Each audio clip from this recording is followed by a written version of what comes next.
Hello दोस्त, आज हम आप लोगों के लिए क्लास 10 का मैथ का रामबाण लेके आए हैं। आज आप लोग को हम क्लास 10 में यूज होने वाली सारे फार्मूला और थ्योरी का हम आप लोग को डिस्कशन कराएंगे। और यह जो है तो आप लोग यह वीडियो प्लीज़ ज़रूर से ज़रूर शेयर कीजिएगा और 21 तारीख से पहले सभी स्टूडेंट को, जितना लोग एग्ज़ाम देने वाले सभी लोग के पास पहुँच जाना चाहिए। ये जो है आप लोगों को जिस दिन एग्ज़ाम देने जाइएगा उस दिन आप लोग 1 घंटा इस वीडियो को जरूर देख के जाइएगा। जिस दिन मैथ का एग्ज़ाम देने जाइएगा आप लोग के लिए यह रामबाण का काम करेगा। इसमें हम टोटल मैथ का टोटल जितना भी फार्मूला है और जितना भी कॉन्सेप्ट है हम पूरा लिए हैं और पूरा डिस्कशन करवाएंगे, ठीक है ना। और इसमें ज़्यादा हम समझाएंगे दोस्त नहीं, आप लोग जानते ही होंगे कि हम कैसे समझाते हैं, लेकिन इसमें ज़्यादा समझाएंगे नहीं क्योंकि ये मेरा सिर्फ फार्मूला है। आप लोग को रिविजन सिर्फ कराएंगे क्योंकि परीक्षा के टाइम जब आप लोग देख के जाइएगा तो काफ़ी अधिक ये ज़रूरी साबित हुआ, काफ़ी जल्दी आप लोग देख के जा सके। इसलिए हम सिर्फ आज हम उतना डिस्कशन नहीं करेंगे, सिर्फ बताएंगे, ठीक है ना। तो आप लोग जरूर से जरूर इसको शेयर कीजिएगा, ये वीडियो काफ़ी इंपॉर्टेंट है मैथ के लिए। चलो स्टार्ट करते हैं। देखो पहला मेरा है वास्तविक संख्या लिए हैं। वास्तविक संख्या, तो वास्तविक संख्या में आप लोग पढ़े हैं यूक्लिड का भाग लेमा या भाग एल्गोरिदम में क्या पढ़े हैं, ए बराबर होता है बी क्यू प्लस आर। ए बराबर बी क्यू प्लस आर होता है, जहाँ ए क्या है भाज्य, ये है मेरा भाजक, ये है मेरा भागफल और ये है मेरा शेषफल। तो भाज्य बराबर भाजक गुना भागफल जोड़ शेषफल। और आर का मान होना चाहिए दोस्त, शेषफल का मान होना चाहिए 0 के बराबर हो सकता है या 0 से बड़ा हो सकता है, लेकिन हमेशा 20 से छोटा होना चाहिए, ठीक है ना। अब कुछ देखते हैं इंपॉर्टेंट पॉइंट जिससे एग्जाम में डायरेक्ट क्वेश्चन पूछ दिया जाता है। सबसे छोटा विषम संख्या 1 होता है और विषम संख्या कहाँ से स्टार्ट होता है, 1 से होता है। सबसे छोटा विषम संख्या 1। सबसे छोटा सम संख्या 2 और विषम संख्या 2 से स्टार्ट होता है, 2 4 6 8 चलते रहता है। सबसे छोटा प्राकृत संख्या 1 और प्राकृत संख्या मेरा 1 से स्टार्ट होता है और चलते रहता है। सबसे छोटा पूर्ण संख्या 0 और पूर्ण संख्या मेरा 0 से स्टार्ट होता है और चलते रहता है। और इस प्रकार सभी प्राकृत संख्या पूर्ण संख्या हो सकता है, लेकिन सभी पूर्ण संख्या प्राकृत संख्या नहीं हो सकता है। नेक्स्ट देखते हैं सबसे छोटा अभाज्य संख्या क्या है, तो अभाज्य संख्या मेरा 2 से स्टार्ट होता है, तो मेरा 2 है सबसे छोटी अभाज्य संख्या। नेक्स्ट देखते हैं 2, नोट में ध्यान देना है, 2 ऐसा एकमात्र सम संख्या है जो अभाज्य संख्या है, ठीक है ना। 2 एकमात्र ऐसा सम संख्या है जो अभाज्य संख्या है। परिमेय संख्या मेरा माइनस में हो सकता है, परिमेय संख्या मेरा 0 भी हो सकता है, परिमेय संख्या मेरा बटा के रूप में और माइनस में भी हो सकता है, परिमेय संख्या मेरा प्लस के रूप में भी हो सकता है, परिमेय संख्या बटा के रूप में भी हो सकता है, परिमेय संख्या वो भी हो सकता है जिसका वर्गमूल निकलेगा वो भी परिमेय संख्या हो सकता है, ठीक है ना। लेकिन वो परिमेय संख्या जो है मेरा जिसका वर्गमूल पूर्ण रूप से नहीं निकलेगा वो मेरा अपरिमेय संख्या होगा, ठीक है ना। और रूट के अंदर होना चाहिए, जैसे 3, √105, √6, √50, √20। नहीं रखते हैं। नेक्स्ट मेरा है फार्मूला महत्तम सामवर्तक गुना लघुत्तम सामवर्तक बराबर होता है पहली संख्या गुना दूसरी संख्या।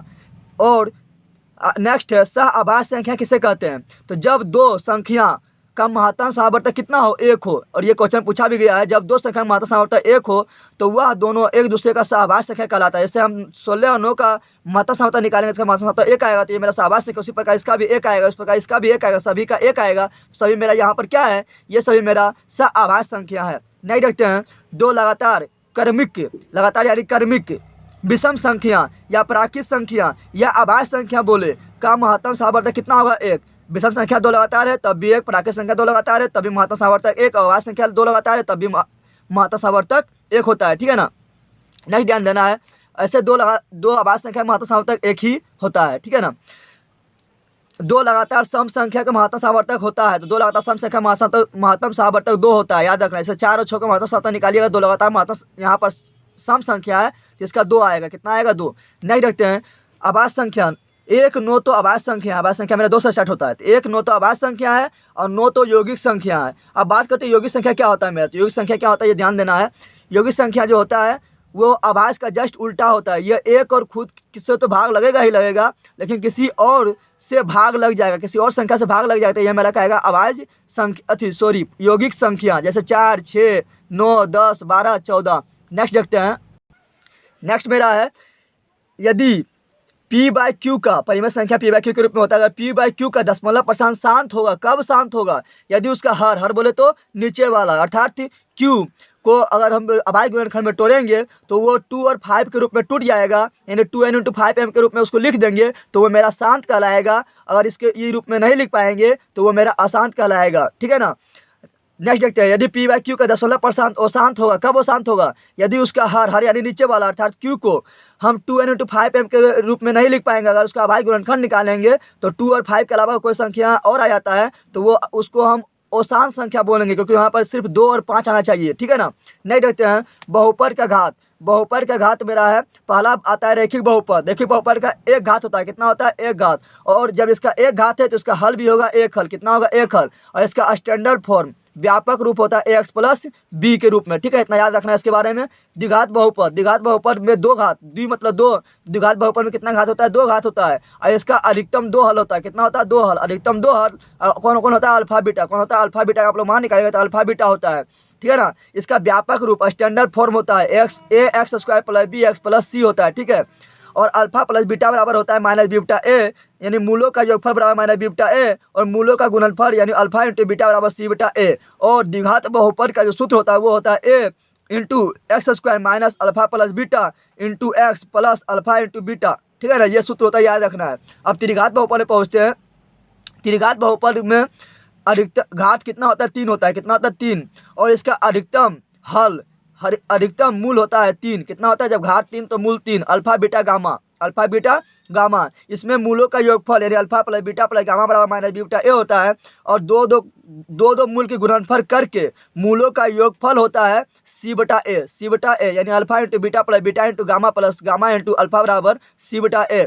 और मूलों का गुणनफल अल्फा × बीटा × गामा बराबर त्रिघात बहुपद में बता रहे हैं d/-d/a होता है। और इसका व्यापक रूप स्टैंडर्ड फॉर्म होता है ax³ + bx² + cx + d।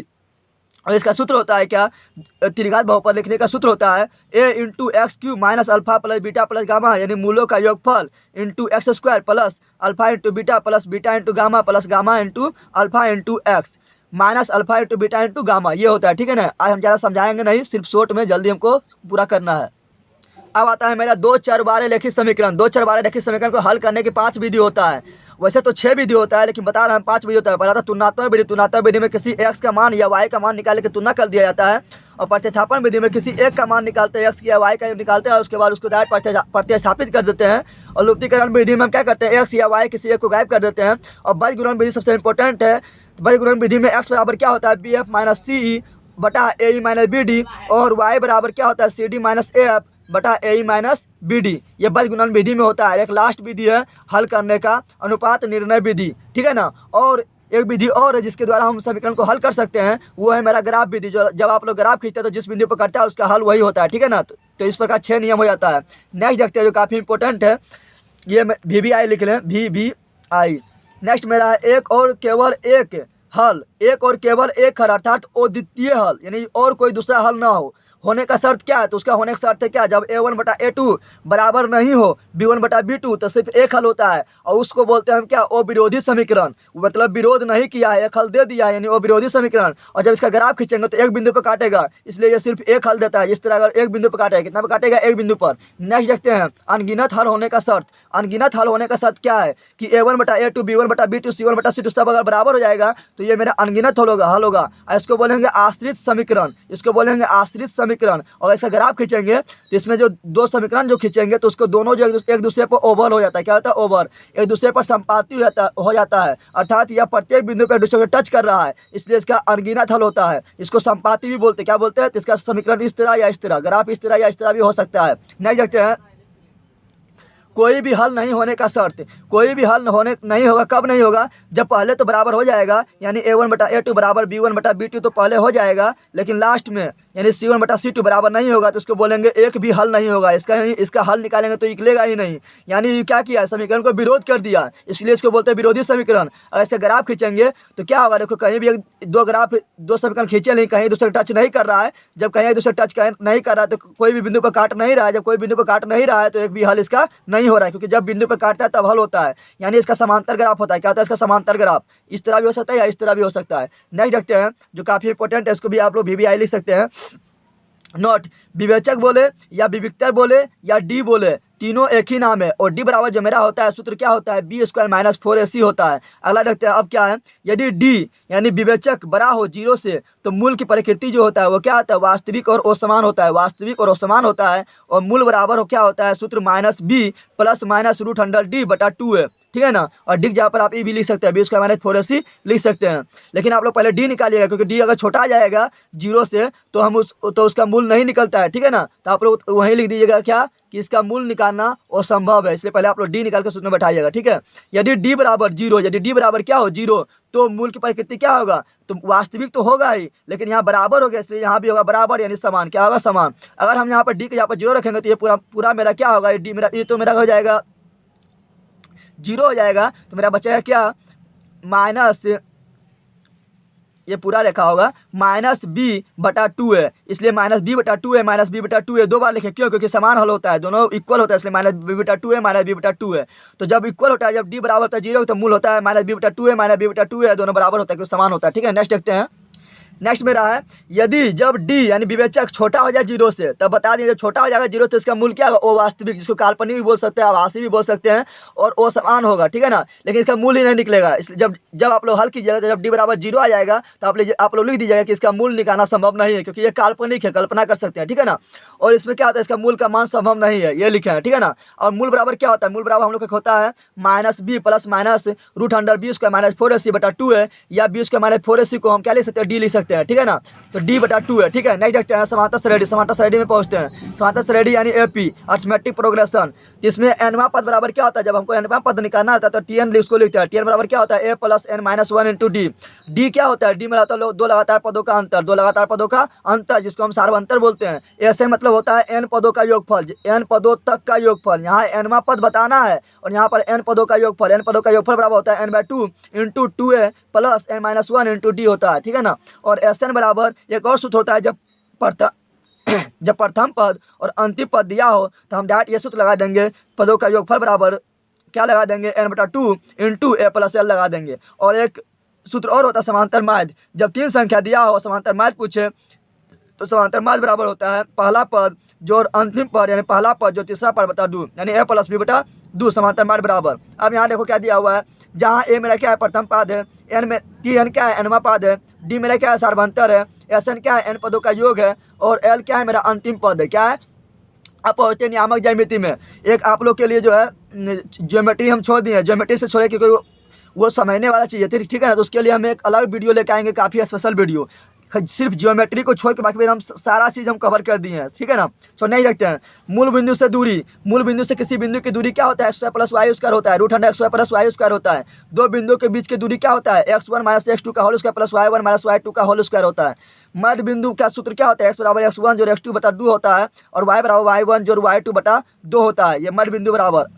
और विभाजन बिंदु, विभाजन सूत्र क्या होता है, विभाजन सूत्र कब, जब अंतर विभाजन करे, तो जब अंतर विभाजन करेगा तो x बराबर यानी x का x निर्देशांक होगा मेरा m1 into x2 plus m2 into x1 बटा m1 जो m2, और जिस बिंदु पर विभाजन कर रहा है उसका y निर्देशांक होगा m1 into y2 plus m2 into y2 बटा m1 प्लस m2। अब देखते हैं जब बाह्य विभाजन करें तो सूत्र क्या होगा, बाह्य विभाजन सूत्र क्या होगा। बाह्य विभाजन सूत्र में कुछ नहीं करना, जहाँ वहाँ प्लस देखे थे अंतर विभाजन में, वहाँ पर यहाँ कर देना है माइनस, क्या कर देना है, माइनस, दोनों जगह कर देना है, ठीक है ना। अब देखते हैं त्रिभुज के केंद्र का निर्देशांक, ये आपका एनसीईआरटी में नहीं मिलेगा, ठीक है ना। तो ये ध्यान देना, इस सभी क्वेश्चन पूछ दिया जाता है। तो त्रिभुज के केंद्र का निर्देशांक होगा मेरा x बराबर x1 जोड़ x2 जोड़ x3 बटा 3, और y बराबर क्या होगा, y निर्देशांक बराबर क्या होगा, यहाँ पर y1 होगा, यहाँ x लिखा गया, y1 जोड़ y2 जोड़ y3 बटा 3 होगा, ठीक है। नहीं देखते हैं त्रिभुज के अंतः केंद्र का निर्देशांक क्या होगा, अंतः केंद्र के निर्देशांक का x निर्देशांक जो होगा वो होगा मेरा ax1 जोड़ bx2 जोड़ cx3 बटा a plus b plus c, याद रखना है। और ABC मेरा क्या है, तो ABC मेरा क्या है, त्रिभुज की तीनों भुजा है, त्रिभुज की तीनों भुजा की लंबाई है। और y बराबर होगा ay1 जोड़ by2 जोड़ cy3 बटा a plus b plus c। कब, जब अंतः केंद्र बोले, यहाँ ध्यान देना, जब अंतः केंद्र बोले तब ये सूत्र होगा, लेकिन जब बोले केंद्रक सिर्फ बोले तो सिर्फ सीधे करना है x1 जोड़ x2 जोड़ x3 करके 3 कर देना है x बराबर, और y बराबर कर देना y1 जोड़ y2 जोड़ y3 बटा 3। ये सब इसमें दोनों में कुछ अंतर है, इसको आप लोग ध्यान देना है, ठीक है ना। नहीं रहता त्रिभुज का क्षेत्रफल, त्रिभुज का क्षेत्रफल आप लोग जानते हैं क्या होता है, half into x1 into y2 minus y3 plus x2 into y3 minus y1 plus x3 into y1 minus y2। इसको आप लोग कैसे याद कीजिएगा, x1 x2 x3 लिख दीजिएगा और यहाँ 2 से शुरू कीजिएगा। 2 2 माइनस 3, फिर 3 यहाँ आएगा, 3 माइनस 1, फिर 1 यहाँ आएगा, 1 माइनस 2, ठीक है ना। नेक्स्ट देखते हैं मेरा, यदि तीनों बिंदु संरेख हो, जब संरेख होगा यानी एक ही रेखा में होगा तो त्रिभुज का निर्माण नहीं करेगा। त्रिभुज का जब निर्माण नहीं करेगा तो त्रिभुज का क्षेत्रफल होगा 0। क्या होगा, 0। तो जब तीनों बिंदु संरेख हो तो त्रिभुज का क्षेत्रफल बराबर क्या होता है, त्रिभुज का क्षेत्रफल बराबर क्या होता है, 0। क्या होता है, 0, ठीक है ना। कुछ महत्वपूर्ण पॉइंट जो काफ़ी इंपॉर्टेंट है, इसमें अक्सर स्टूडेंट गलत करता है, ये आप लोग को ध्यान देना है। क्या मूल बिंदु का निर्देशांक क्या होता है, तो मूल बिंदु का निर्देशांक होता है 0 0 और आगे वाला यानी x निर्देशांक को भुज बोलते हैं, y निर्देशांक को कोटि बोलते हैं। याद ध्यान रखना, कोई भी निर्देशांक हो उसमें आगे भुज पीछे कोटि। x अक्ष पर किसी बिंदु का निर्देशांक, काफी इंपॉर्टेंट, x अक्ष पर किसी बिंदु का निर्देशांक x पर पूछेगा तो x मेरा 0 नहीं होगा और उसके विपरीत हो जाएगा 0, यानी y हो जाएगा 0। और जब y अक्ष पर पूछेगा किसी बिंदु का निर्देशांक तो y मेरा y ही रहेगा, लेकिन x मेरा हो जाएगा 0, यानी उल्टा होता है, ठीक है ना। जब x अक्ष से किसी बिंदु की दूरी पूछे तो y निर्देशांक कहलाएगा, क्या कहलाएगा, y निर्देशांक। उल्टा, x अक्ष से किसी बिंदु की दूरी y निर्देशांक कहलाता है और y अक्ष से किसी बिंदु की दूरी x निर्देशांक कहलाता है। ये सब काफी इंपॉर्टेंट है, परीक्षा में इस तरह पूछा जाता है क्वेश्चन, स्टूडेंट अक्सर गलत कर देता है, ठीक है ना। जस्ट उल्टा होता है इसमें। ये मेरा क्या है, ये मेरा प्रथम पार्ट होता है, द्वितीय पार्ट होता है, ये तृतीय पार्ट, चतुर्थ पार्ट होता है। प्रथम पार्ट में मेरा सब प्लस होता है, प्लस प्लस, द्वितीय पार्ट में मेरा माइनस प्लस होता है और तृतीय पार्ट में मेरा माइनस माइनस होता है, चौथे पार्ट में प्लस माइनस होता है। अगर यहाँ पर देखो अगर इसको हम बताएं तो यहाँ पर आगे क्या है, दू तो इसको बोलते हैं एक्स निर्देशांक, और एक्स निर्देशांक को ही बोलते हैं क्या, भुज। और पीछे क्या है, वाई, पीछे क्या है, थ्री, पीछे वाला बोलते हैं वाई निर्देशांक और वाई निर्देशांक को ही बोलते हैं कोटि। आगे देखते हैं, चलो आगे देखते हैं, आप पहुँचते हैं मेंसुरेशन में। मेंसुरेशन में यानी छठमिति में, मेंसुरेशन में वृत्त का परिधि क्या होता है, वृत्त का परिधि होता है 2πr। आप समझाएंगे नहीं, सिर्फ बताते जाएंगे जल्दी, क्योंकि आप लोग परीक्षा टाइम जो है रिवीजन करके जल्दी जल्दी चल जाएगा, ठीक है ना। वृत्त का क्षेत्रफल क्या है, वृत्त का क्षेत्रफल होता है पाई स्क्वायर और वृत्त का परिधि क्या होता है, वृत्त का परिधि होता है pi into r plus 2, pi into r plus 2 है। जब r प्लस 2 कीजिएगा यहाँ पर, सॉरी यहाँ कुछ गलती, यहाँ पर होगा आप लोग का r into pi plus 2, r into pi plus 2 होगा, थोड़ा ध्यान दीजिएगा। और जब पाई प्लस 2 का जब आप लोग भिन्न का जोड़ कीजिएगा तो 36/7 आएगा, 36/7 r आ जाएगा, ठीक है ना। नहीं रहता है और वृत्त का क्षेत्रफल होता है पाई स्क्वायर बटा 2, पाई स्क्वायर बटा 2 होता है। बलय का क्षेत्रफल क्या होता है, बलय यानी रिंग का क्षेत्रफल क्या होता है, पाई इंटू कैपिटल आर के स्क्वायर माइनस स्मॉल आर के स्क्वायर, ठीक है ना। नहीं रहता चाप की लंबाई होता है पाई थीटा बटा 180, पाई थीटा बटा 180। तीर्थखंड का क्षेत्रफल क्या होता है, पाई स्क्वायर थीटा बटा 360, पाई स्क्वायर थीटा बटा 360। और त्रिभुज का क्षेत्रफल जो तीर्थखंड त्रिज्या द्वारा और जीवा द्वारा जो त्रिभुज का निर्माण होता है उस त्रिभुज का क्षेत्रफल क्या होता है, 1/2 into r square into sine theta. अब वृत्तखंड का क्षेत्रफल अगर हम लोग को निकालना होगा तो हम लोग क्या करेंगे, तीर्थखंड के क्षेत्रफल में से क्या करेंगे, त्रिभुज का क्षेत्रफल घटा देंगे तो जीवा द्वारा जो कटा हुआ जो वृत्त रहेगा वो उसका क्षेत्रफल निकल जाएगा, उसी को हम लोग बोलते हैं वृत्तखंड। तो वृत्तखंड का क्षेत्रफल होता है तीर्थखंड का क्षेत्रफल घटा त्रिभुज का क्षेत्रफल, और तीर्थखंड का क्षेत्रफल क्या होता है पाई स्क्वायर थीटा बटा 360।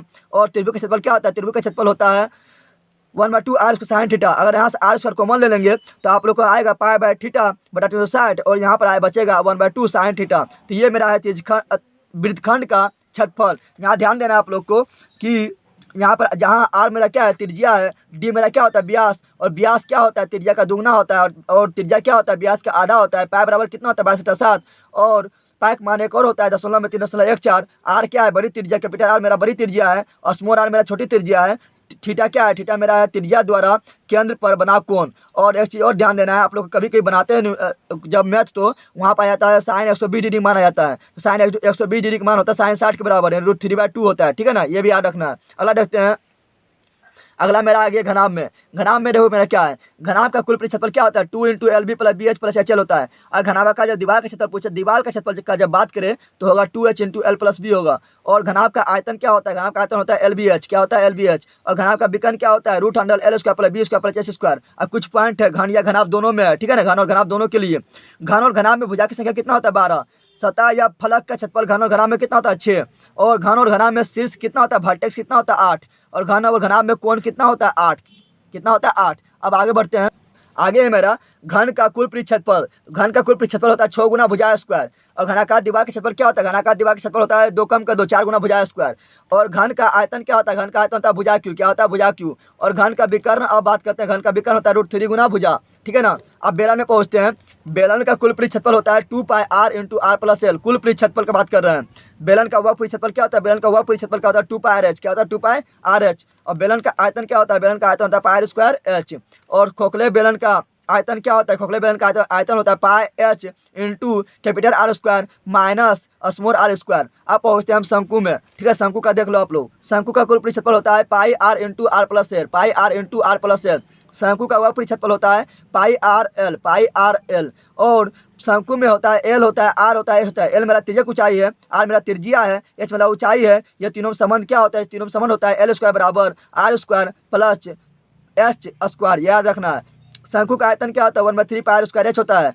आप लोग को सिर्फ रिविजन करा रहे हैं, ठीक है, समझा नहीं रहे हैं। शंकु का छिन्नक क्या होता है, शंकु का छिन्नक होता है, शंकु का छिन्नक आप देखते हैं तो छिन्नक का वह क्षेत्रफल होता है क्या pi into R1 plus R2 into L. देखो शंकु का वह क्षेत्रफल आपको दिखाई दे रहा है पाई आर एल, तो पाई का पाई और एल का एल, खाली आर के यहाँ पर दो जब काटते हैं तो दो ठो आर आ जाता है, इसलिए उसको लिखेंगे R1 प्लस R2, ठीक है ना। अगला देखते हैं छिन्नक का कुल क्षेत्रफल। छिन्नक का कुल क्षेत्रफल देखिए पहले इसका, छिन्नक का कुल क्षेत्रफल क्या होगा, तो क्या कुछ नहीं करना है, छिन्नक का वह क्षेत्रफल में जो शंकु काटने पर जो दो ठो वृत्त बनता है उसका क्षेत्रफल जोड़ दीजिएगा, तो पाई R1 का स्क्वायर प्लस पाई R2 का स्क्वायर हो जाएगा। छिन्नक का आयतन क्या होगा, तो देख लो शंकु का आयतन क्या होता है 1/3 पाई स्क्वायर एच, ये भी उसी तरह होगा 1/3 को 1/3 पाई का पाई और एच का एच। इसमें सिर्फ आर में परिवर्तन होगा, आर में क्यों, क्योंकि काटने पर दो आर बनता है, इसलिए यहाँ पर आर में परिवर्तन होगा, तो R1 का स्क्वायर प्लस R2 का square plus R1 into R2 हो जाएगा। छिन्नक की तिरछी ऊंचाई बराबर क्या होता है, तो एल बराबर √h square plus R1 minus R2 का होल स्क्वायर होता है, ये याद रखना है, ठीक है ना। नेक्स्ट आगे बढ़ते हैं। नेक्स्ट मेरा आप पहुंच गए हम लोग गोला में। गोला का वह क्षेत्रफल होता है 4 पाई आर स्क्वायर और गोला का कुल क्षेत्रफल होता है 4 पाई आर स्क्वायर, दोनों याद रखना है, काफी इंपॉर्टेंट है। दोनों वक्र बोले या कुल बोले, गोला का दोनों होता है मेरा 4 पाई आर स्क्वायर, याद रखना है। और गोला का आयतन मेरा क्या होता है, गोला का आयतन होता है 4/3 पाई आर क्यूब, ठीक है। और खोखले गोला का जब आयतन क्या होगा तो 4/3 पाई का पाई कैपिटल आर के क्यूब माइनस स्मॉल आर के क्यूब। तो खोखले गोले का आयतन होगा 4/3 पाई कैपिटल आर के क्यूब माइनस स्मॉल आर के क्यूब। आप देखते हैं अर्धगोला यानी सेमी स्फेयर, अर्धगोला का वक्र क्षेत्रफल क्या होता है 2 पाई आर स्क्वायर, यानी जो गोला को काटने पर जो ऊपर में वृत्त बनेगा उसको छोड़ देंगे तो 2 पाई आर स्क्वायर। अर्धगोला का कुल क्षेत्रफल बोलेंगे तो वो जो ऊपर में जो वृत्त बना था उसको भी शामिल कर लेंगे तो होगा मेरा 3 पाई आर स्क्वायर। ये दोनों भी इंपॉर्टेंट है, इसमें दोनों सेम नहीं होता है, ठीक है ना, इसमें दोनों सेम नहीं होता है, अलग अलग होता है। वक्र में 2 पाई आर स्क्वायर और कुल में 3 पाई आर स्क्वायर, एक बढ़ जाता है। नहीं रहता है अर्धगोला का आयतन, अर्धगोला का आयतन क्या होता है 2/3 pi R cube, 2/3 pi R cube होता है, ठीक है ना। यानी यहाँ पर जो 4 था आधा हो गया था, उसको आधा करेंगे तो 4 में जब 2 से भागा देंगे तो मैंने बचेगा 2, कितना बचेगा 2, यानी आधा हो गया है, ठीक है। अब खोखले अर्धगोले का आयतन क्या होगा तो 2 का 3 पाई का पाई, यहाँ पर सिर्फ कैपिटल आर के क्यू माइनस स्मॉल आर का क्यू हो जाएगा। नेक्स्ट देखते हैं, अब पहुंचे ट्रायगोनोमेट्री में, मेरा मेंसुरेशन का सारा फार्मूला खत्म हुआ। अब पहुंचते हैं हम लोग ट्रायगोनोमेट्री यानी त्रिकोणमिति में। त्रिकोणमिति में याद रखना है, देखो ये साइन थीटा बराबर होता है p/h, कोसेक थीटा बराबर साइन का उल्टा होता है कोसेक, कोस का उल्टा होता है सेक और टेन का उल्टा होता है कोट। साइन थीटा बराबर बोलेंगे p/h तो कोसेक थीटा बराबर बोलेंगे h/p, कोस थीटा बराबर बोलेंगे b/h तो सेक थीटा बराबर बोलेंगे h/b, टेन थीटा बराबर बोलेंगे p/b तो कोट थीटा बराबर बोलेंगे b/p। अच्छा इसको यार कैसे करना है, तो उसको बोलना है, देखो आप लोग को ट्रिक बताते हैं। पाकिस्तान, बी से भूखा, पी से प्यासा, एस से हिंदुस्तान, एच से हरा, बी से भरा, यानी पाकिस्तान भूखा प्यासा, हिंदुस्तान हरा भरा। और लिख दीजिए साइन का उल्टा कोसेक, कोस का उल्टा सेक और टेन का उल्टा कोट, सूत्र बना लीजिए आप लोग, ठीक है। अब रहते हैं यहाँ पर, जब ये दोनों उल्टा होता है तो ये दोनों गुना करेंगे तो होगा 1, यानी sine theta into cosec theta, sine theta into cosec theta बराबर 1, cos theta into sec theta, cos theta into sec theta बराबर 1 और tan theta into cot theta, tan theta into cot theta बराबर 1। अब कुछ और फॉर्मूला देते हैं जो काफ़ी इजी है। साइन 90 माइ थीटा बराबर होता है कोस थीटा होता है और कोस 90 माइ थीटा बराबर साइन थीटा होता है और टेन 90 माइ थीटा बराबर कोट थीटा होता है। ये तो आप लोग जानते ही होंगे, काफ़ी आप लोग कभी नहीं भूलिएगा, आप लोग सिर्फ देख लीजिए। कोट 90 माइ थीटा बराबर टेन थीटा, सेक 90 माइ थीटा बराबर कोसेक थीटा और कोसेक 90 माइ थीटा बराबर सेक थीटा होता है। और एक फार्मूला ये भी काफ़ी इंपॉर्टेंट है जो बार बार आता है काम में, टेन थीटा बराबर साइन थीटा बटा कोस थीटा और कोट थीटा उसका उल्टा होता है तो कोस मेरा ऊपर चल जाएगा, साइन नीचे आएगा तो कोस थीटा बटा साइन थीटा होता है। अब आगे बढ़ते हैं। अभी हम आप लोग को बताया कि साइन का उल्टा क्या होता है कोसेक, तो साइन थीटा बराबर होगा 1/कोसेक थीटा। तो उसी प्रकार कोसेक का उल्टा क्या होगा साइन, तो कोसेक थीटा बराबर होगा 1/साइन थीटा। टेन थीटा का उल्टा भी बताया तो कोट थीटा होता है, टेन थीटा का उल्टा कोट थीटा। उसी प्रकार कोट थीटा का उल्टा क्या होगा 1/टेन थीटा। उसी प्रकार कोस थीटा का उल्टा क्या होता है सेक थीटा, इसलिए कोस थीटा बराबर 1/सेक थीटा। उसी प्रकार सेक थीटा का उल्टा क्या होता है कोस थीटा, इसलिए सेक थीटा बराबर 1/कोस थीटा, याद रखना है। अब आते हैं कुछ इंपॉर्टेंट फार्मूला में, sine square theta plus cos square theta बराबर कितना होता है 1, और इसी से ये दो फार्मूला बनता है। साइन स्क्वायर थीटा को इधर ही रखो, उसको उधर पार दो कर दो तो साइन स्क्वायर थीटा बराबर होगा 1 - कोस स्क्वायर थीटा। अब हम कोस को इधर ही रखेंगे और साइन को ये पार कर देंगे तो सूत्र बनेगा मेरा cos स्क्वायर थीटा बराबर 1 माइनस साइन स्क्वायर थीटा। उसी प्रकार ये इंपॉर्टेंट फार्मूला है मेरा ये वाला, sec square theta minus tan square theta बराबर 1 होता है, ठीक है ना। अब हम क्या करते हैं, सेक स्क्वायर थीटा को इधर ही रखते हैं और टेन को हम ये पार कर देंगे तो मेरा 1 प्लस टेन स्क्वायर थीटा हो जाएगा। अब हम क्या करते हैं, टेन स्क्वायर थीटा को 1 को इधर पार कर देंगे तो टेन स्क्वायर थीटा बराबर मेरा क्या होगा, सेक स्क्वायर थीटा में ये 1 इधर घट जाएगा, सेक स्क्वायर थीटा माइनस 1 हो जाएगा टेन स्क्वायर थीटा बराबर, ठीक है ना। अगला देखते हैं, कोसेक स्क्वायर थीटा बराबर क्या होता है, sorry cosec square theta minus cot square theta बराबर 1 होता है। अब हम कोसेक स्क्वायर थीटा को इधर ही रखते हैं और कोट को ये पार कर देते हैं तो कोसेक स्क्वायर थीटा बराबर सूत्र बनता है 1 प्लस कोट स्क्वायर थीटा, ठीक है।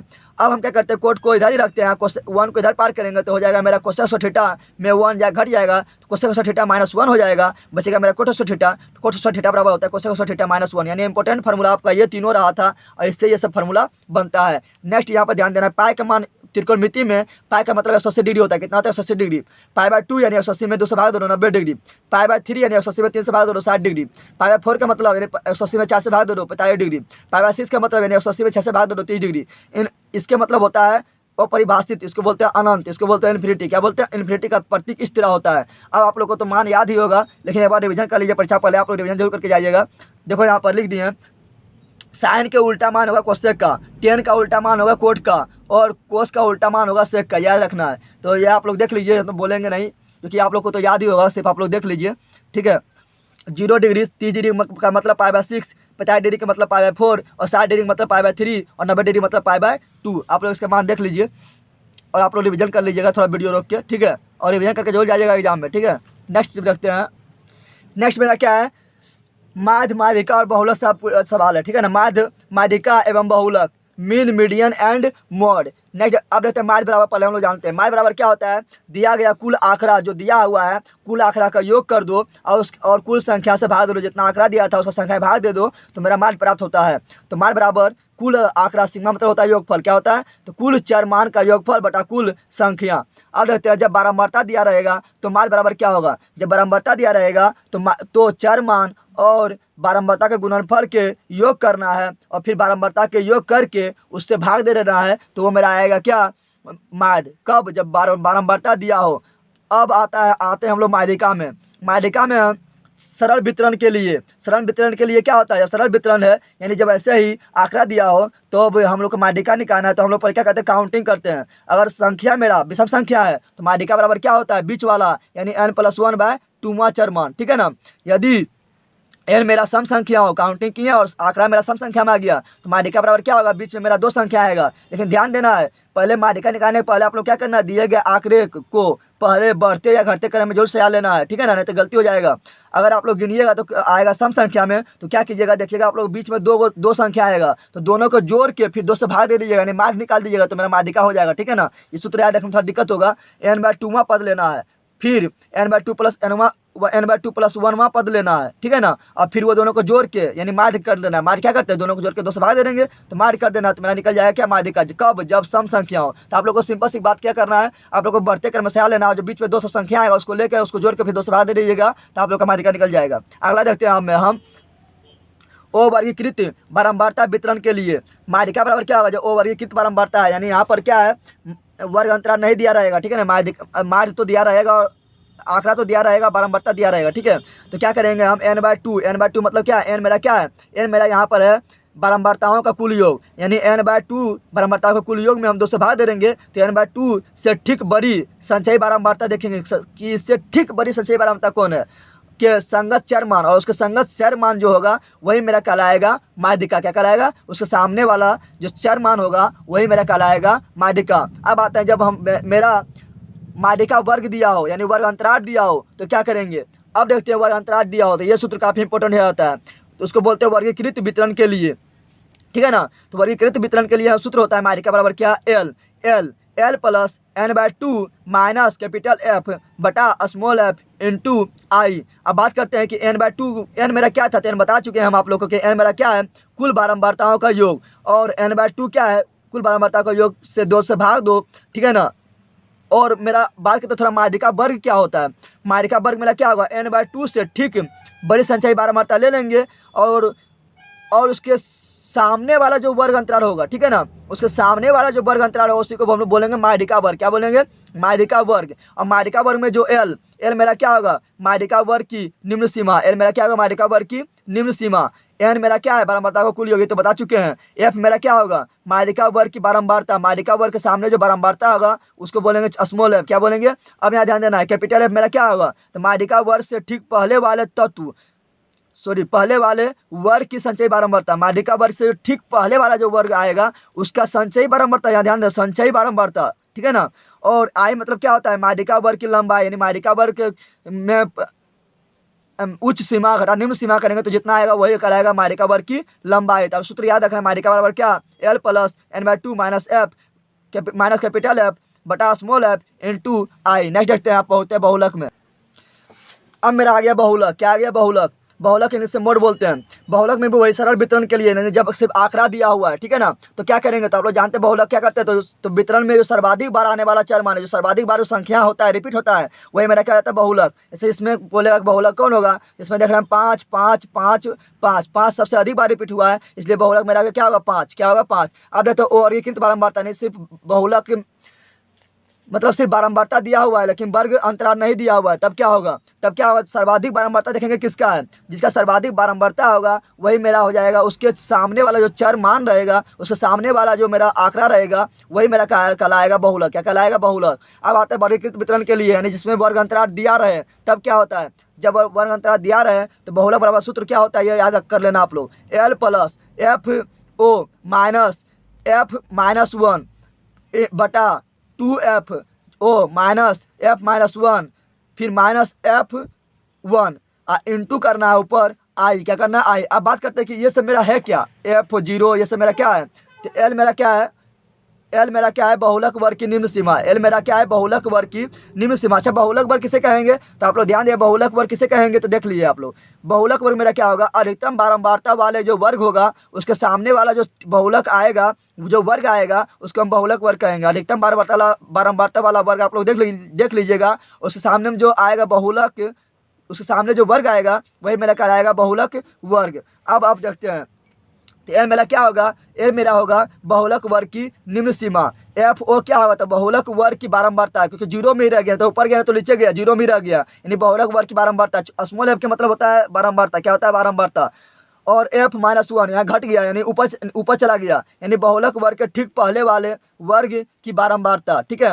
F1 यानी 0 से 1 बढ़ गया, यानी बहुलक वर्ग के ठीक बाद वाले वर्ग की बारंबारता होता है। और आई मेरा क्या होता है? वर्ग अंतराल की लंबाई, यानी जो बहुलक वर्ग आया है उसके निम्न सीमा उच्च सीमा माइनस निम्न सीमा करेंगे तो जो लंबाई आएगा वही मेरा होगा बहुलक वर्ग। आप लोग देख लीजिए फिर एक बार सूत्र। अब क्या, एक काफ़ी इंपॉर्टेंट फार्मूला है जो क्या है, ये बहुलक माध्यिका और माध्य में क्या संबंध होता है? तो बहुलक बराबर मेरा होता है 3 गुना माध्यिका माइनस 2 गुना माध्य। ये काफ़ी इंपॉर्टेंट है यार के लिए। बहुलक लिखिएगा, फिर माध्यिका लिखिएगा, फिर माध्य लिखिएगा, इसमें 3 से गुना कीजिएगा, इसमें 2 से गुना कीजिएगा। तो बहुलक बराबर 3 गुना माध्यिका माइनस 2 गुना माध्य। इस प्रकार मेरा सिर्फ ज्योमेट्री का सेशन बचा है, ज्योमेट्री का एक स्पेशल सेशन लेते आएंगे। इस प्रकार आप लोग को काफ़ी कम समय में पूरा मैथ का रिविजन हो गया। आप लोग इसको ज़्यादा शेयर कीजिए। 21 तारीख से पहले अधिकांश स्टूडेंट के पास जो एग्ज़ाम देने वाला पहुंचना चाहिए, जिससे कि वो भी एग्ज़ाम जब देने जाए तो वो भी आधा घंटा के अंदर पूरा मैथ का रिवीजन कर सके, पूरा सूत्र के को देख के कॉन्फिडेंस के साथ जाए। तो आप लोग को